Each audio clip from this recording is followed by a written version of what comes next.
Subscribe गर्नुहोस् टेककुरा YouTube च्यानललाई र साइडमा रहेको बेल आइकनलाई थिचेर अल गर्नुहोस् ताकि आगामी दिनमा हुने सम्पूर्ण भिडियोको नोटिफिकेसन हजुरलाई मिलोस् सबैभन्दा पहिले। हेलो साथीहरु, नमस्कार। हजुरहरूलाई टेककुरा युट्युब च्यानलमा स्वागत छ। साथीहरु, आज म हजुरहरूलाई एतराजेबको नयाँ अपडेट बारेमा जानकारी दिन गइरहेको छु। जुन हामीले दोहा कतारमा रहेर यो कोभिड-19 को लागि जुन तपाईले युज गर्ने, हामी सबैले युज गर्ने, अनिवार्य रूपमा युज गर्ने एतराज एप रहेको छ। यसमा चाहिँ नयाँ अपडेट आउने भएको छ। जस अन्तर्गत आजको यस भिडियोमा चाहिँ म हजुरलाई के अपडेट आएको छ र तपाईले कसरी अपडेट गर्न सक्नुहुन्छ र तपाईलाई के नयाँ अपडेटहरु मिल्ने छ अपडेटमा भन्ने बारेमा जानकारी दिनेछु। आउनुहोस् भिडियो सुरु गरौँ। र भिडियो सुरु गर्दा पहिले साथीहरु, यदि हजुरले हाम्रो टेककुरा युट्युब च्यानललाई सब्स्क्राइब गर्नु भएको छैन भने सब्स्क्राइब गर्न नभुल्नुहोला। साथै साइडमा रहेको बेल आइकनलाई दबाएर पनि अल गर्नुहोस् ताकि आगामी दिनमा आउने यस्तै अपडेटहरु हजुरलाई मिल्नेछ सबैभन्दा पहिले। त्यसलाई सबभन्दा पहिला म मेरो एतराज एप ओपन गरेर देखाउन चाहन्छु हजुरलाई। जुन तपाई हामीले युज गर्ने एतराज एप छ कतारमा, त्यसलाई मैले ओपन गर्छु। ओके, ओपन गरेपछि अहिले हाम्रो नर्मल्ली एतराज एप चाहिँ यस्तो कलरको देखिन्छ। तपाईले यहाँ भिडियोमा देख्न सक्नुहुन्छ। अहिले हाम्रो नर्मल्ली एतराज एप चाहिँ यस्तो कलरको रहेको छ भनेपछि तपाईको यसमा आफ्नो यो हेल्थ अनुसारको तपाईको पोजिटिभ नो पोजिटिभ अनुसार तपाईलाई यहाँ विभिन्न कलरहरु देखाउँछ। त्यसपछि मुनि चाहिँ टाइम एन्ड डेटहरु देखाउँछ भनेपछि तपाईले यता क्लिक गरेर चाहिँ विभिन्न भएका केसेसहरु, कति केसहरु आएको छ 24 आवरमा, अनि त्यसपछि कति नम्बरहरु एक्टिभ छ, कति व्यक्तिहरुको डेथ भयो भन्ने विवरण देख्न सक्नुहुन्छ। कतारमा कोरोना भाइरसले गर्दा कति व्यक्तिहरु इफेक्टिभ भयो, कति व्यक्तिहरुको डेथ भयो हैन, अनि अहिले करेन्ट कति व्यक्तिहरु पोजिटिभ छन् भनेर देख्न सक्नुहुन्छ। त्यसपछि यता हटलाइनमा क्लिक गर्नुहुन्छ। तपाईले चाहिँ यो एतराज एपमा तपाईको केही प्रब्लम छ भने चाहिँ त्यसलाई सम्पर्क गर्नको लागि टेक्निकल रिलेटेड प्रब्लमको लागि चाहिँ 109 मा कल गर्न सक्नुहुन्छ। त्यस्तै हेल्थ रिलेटेड समस्याको लागि अथवा जानकारीको लागि चाहिँ तपाईले 16000 मा कल गर्न सक्नुहुन्छ एतराजबाट। त्यस्तै यता नोटिफिकेसनमा तपाईले विभिन्न नोटिसहरु, सूचनाहरु यसमा देख्न सक्नुहुन्छ भनेपछि यतापट्टि भ्याक्सिनेसनको अप्सन छ। यसमा चाहिँ तपाईले दुवै डोज लगाइसकेपछि तपाईको यसमा भ्याक्सिनेसन भनेर जुन एउटा स्ट्याम्प आउनेछ, तपाईको भ्याक्सिन भयो भनेर यहाँनेर तपाईको चाहिँ यसमा स्ट्याम्प आउनेछ। अहिले मेरो चाहिँ यसमा आएको छैन। दुवै डोज भइसकेपछि तपाईको यहाँ भ्याक्सिन हानेको स्ट्याम्प पनि आउनेछ। त्यस्तै तपाईको यो जुन अहिले ग्रीन कलर छ यसमा बाहिरबाट गोल्डन फ्रेम पनि आउनेछ। दुवै डोज लगाइसकेका व्यक्तिहरुलाई यसमा गोल्डन फ्रेम पनि आउँछ। अहिले चाहिँ मेरो नर्मल्ली यो एतराज एप यस्तो रहेको छ किनकि मैले यसलाई अपडेट गरेको छैन। अब म तपाईलाई चाहिँ यो एपलाई अपडेट गरेर देखाउन चाहन्छु। जो व्यक्तिहरुले दुवै डोज भ्याक्सिन लगाइसक्नु भएको छ उहाँहरुको चाहिँ यस्तो कलरको आउँछ एतराज एप देख्न सक्नुहुन्छ। यसरी मुनि तपाईको भ्याक्सिनेट भनेर स्ट्याम्प आउँछ। त्यसपछि माथिपट्टि तपाईको यो जुन ग्रीन कलरको बाहिरबाट गोल्डन कलरको फ्रेम आउँछ है त। यो चाहिँ जो व्यक्तिहरुले पहिले भ्याक्सिन लिइसक्नु भएको छ दुवै डोज, त्यो व्यक्तिहरुको यस्तो खालको कलर आउँछ। अब चाहिँ के नयाँ अपडेट आएको छ त हेरौँ। म त्यसलाई तपाईकै सामने एपलाई अपडेट गरेर देखाउन चाहन्छु। त्यसलाई तपाई एन्ड्रोइड युजर हुनुहुन्छ भने चाहिँ गुगल प्ले स्टोरमा जानुहोस् र यदि तपाई एप्पल युजर हुनुहुन्छ भने चाहिँ एप स्टोरमा गएर तपाईले यहाँ सिधा एतराज भनेर सर्च गर्न सक्नुहुन्छ। एतराज एप कतार भनेर सर्च गर्न सक्नुहुन्छ। त्यो सुरुमै आएको छ।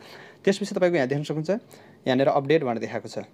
यो तपाईले यदि अपडेट गरिसक्नु भएको छ भने चाहिँ तपाईको यहाँ ओपन भन्ने आउँछ भने चाहिँ, अथवा तपाईले डाउनलोडै गर्नु भएको छैन, इन्स्टलै गर्नु भएको छैन भने चाहिँ तपाईको इन्स्टल गर्ने भन्ने आउँछ भने चाहिँ तपाईको यहाँ चाहिँ अपडेट भनेर देखाएको छ। किनकि यसमा नयाँ अपडेटहरु आएको छ तर मैले यसलाई चाहिँ अपडेट गरेको छैन। सो यसलाई म यसरी अपडेटमा क्लिक गर्छु। तपाईहरुकै सामने अपडेट गरेर देखाउँछु। त्यसपछि के नयाँ फिचरहरु आएको रहेछ त्यो हामी भिडियोमा हेर्ने छौं है त। त्यसपछि देख्नुहुन्छ यो अपडेट भइसकेको छ, इन्स्टलिङ हुँदैछ अहिले।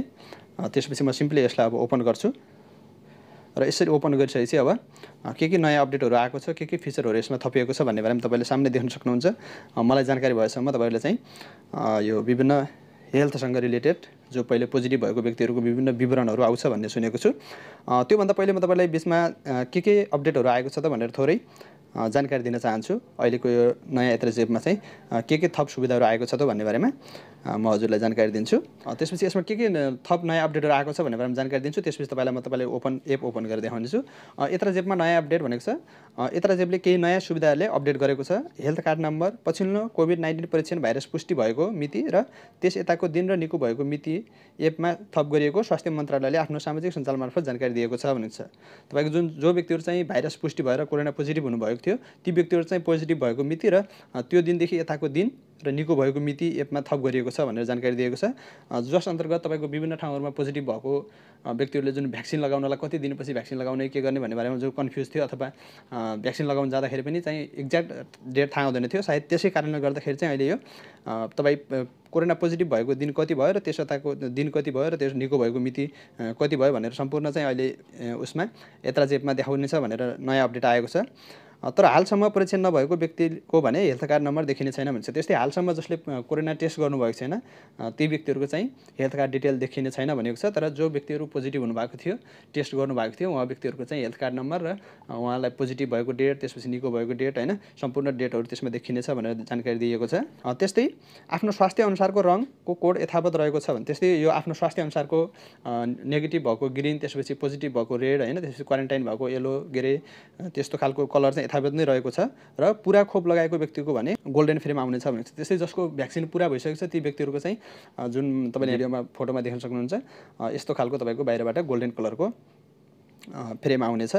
अब चाहिँ हामी तपाईँलाई एप ओपन गरेर देखाउँछु। अब चाहिँ म तपाईँहरूलाई त्यसको लागि हामी एतराज एपतर्फ लागौँ। ओके, यहाँ मेरो एतराज एप छ। त्यसपछि मैले अघि तपाईँकै सामने अपडेट गरिसकेको छु। अब के नयाँ अपडेट आएको छ हेरौँ। त्यसमा मैले यसरी एतराज एपलाई ओपन गरेँ। त्यसपछि मुनि पुनः स्टार्टमा क्लिक गर्छु र स्टार्टमा क्लिक गरेपछि देख्न सक्नुहुन्छ अघि भर्खर देखाउँदाखेरि मैले तपाईँलाई देखाउँदाखेरि एतराज एप कस्तो थियो भनेपछि अहिले चाहिँ यहाँ एतराज एपमा थप डिटेलहरू सहित र यो नयाँ स्वरूपमा आइसकेको छ। तपाईँको यो पहिला यहाँ चाहिँ मेरो डेट अनि त्यसपछि कलर मात्रै देखेको थियो भने चाहिँ अहिले तपाईँको यहाँ देख्न सक्नुहुन्छ माथि मेरो कलर, त्यसपछि यो डेट देखाएको छ भनेपछि मुनि हेल्थ कार्ड भनेर जानकारी दिएको छ अनि हेल्थ कार्ड नम्बर दिएको छ यहाँ। त्यसपछि लास्ट टेस्ट डेट देखाएको छ। मेरो लास्टचोटि कोरोना टेस्ट कहिले भएको थियो त भन्दाखेरि 2021-4/6। अब यो मलाई पनि याद थिएन है, तर यसमा चाहिँ अहिले यो नयाँ एप अनुसार तपाईँको देखाइएको छ। त्यस्तै रिजल्ट पोजिटिभ भएको चाहिँ 58 डेज भइसकेको रहेछ। म अहिले पोजिटिभ भएको रिजल्ट चाहिँ 58 डेज भइसक्यो भने चाहिँ रिकभर भएको चाहिँ 2021-4/20 र तपाईँको यसमा चाहिँ यी डिटेलहरू अहिले थपिएको छ एतराज एपमा। के कुराहरू थपिएको छ भन्दा तपाईँको एउटा हेल्थ कार्ड नम्बर दिन्छ। जो व्यक्तिहरू पोजिटिभ भएर टेस्ट गर्नुभएको थियो ती व्यक्तिहरूको मात्रै है त, पोजिटिभ भएर टेस्ट गरेका व्यक्तिहरूको मात्रै हेल्थ कार्ड नम्बर, त्यसपछि लास्ट टेस्ट गरेको डेट, त्यसपछि तपाईँको रिजल्ट आएको पोजिटिभ नेगेटिभ के थियो भन्ने बारेमा जानकारी दिएको छ र कति दिन भयो भनेर पनि देखाएको छ। 58 डेजभन्दा पहिले यो रिजल्ट आएको छ।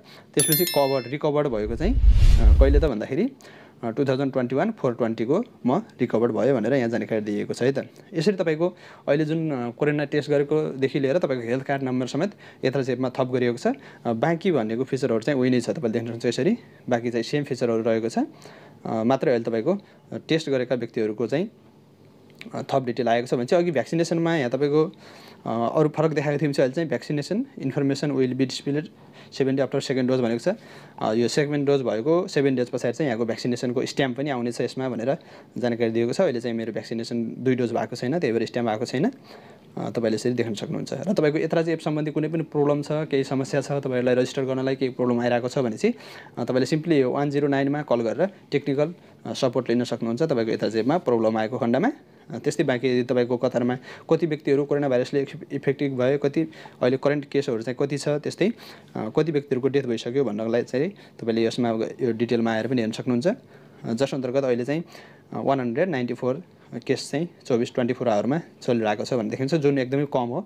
जो पहिलेको तुलनामा अहिले चाहिँ एकदमै घट्दै गइरहेको छ। कतारमा 194 व्यक्तिहरू मात्रै अहिले कोरोना पोजिटिभ छन्। नयाँ केसहरू आएको छ, नयाँ केसहरू चाहिँ आएको छ भने छ। त्यस्तै अहिले स्टिल एक्टिभ भएको नम्बरहरू चाहिँ कोभिड-19 को 3300 चाहिँ अहिले कोरोना पोजिटिभहरू रहेका छन् कतारमा टोटल, जो अन्डर ट्रिटमेन्ट भनेर यहाँ जानकारी दिएको छ। यो थियो साथीहरु आजको लागि जानकारी। जुन एतराज एपमा आएको नयाँ अपडेट बारे मैले तपाईलाई जानकारी दिएँ। यदि तपाईले पनि आफ्नो एतराज एपलाई अपडेट गर्नु भएको छैन भने चाहिँ अपडेट गर्नु होला र अपडेट गरिसकेपछि तपाईलाई यो सम्पूर्ण डिटेलहरु मिल्नेछ, जस अन्तर्गत तपाईले थप बाँकी जानकारीहरु यसमा पाउन सक्नुहुन्छ। तपाई कहिले पोजिटिभ हुनुभएको थियो, पोजिटिभ भएर रिकभर भएको कति भयो हैन भन्ने डिटेलहरु तपाईले यसमा पाउन सक्नुहुन्छ। यो थियो साथीहरु आजको लागि जानकारी। हजुरलाई यो भिडियो कस्तो लाग्यो मलाई आशा छ पक्कै पनि भिडियो राम्रो लाग्यो होला। भिडियो राम्रो लाग्यो भए भिडियोलाई लाइक गर्न नभुल्नुहोला, साथै च्यानललाई सब्स्क्राइब गर्नु भएको छैन भने च्यानललाई सब्स्क्राइब गर्नुहोस्। अहिलेको लागि चाहिँ bye bye, take care, stay safe, stay healthy.